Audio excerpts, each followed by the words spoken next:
কাছে গিয়েছে, কাউন্সিলরদের মতামত চেয়েছে, এবং সেই মতামতের ভিত্তিতেই আজ সম্মেলনের মাধ্যমে নতুন কমিটি গঠিত হয়েছে।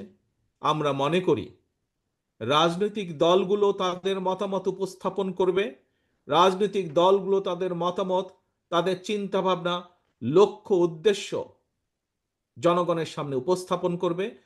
জনগণ বাছাই করে নিবে কে দেশ এবং জনগণকে আগামী দিনের জন্য নেতৃত্ব দিবে।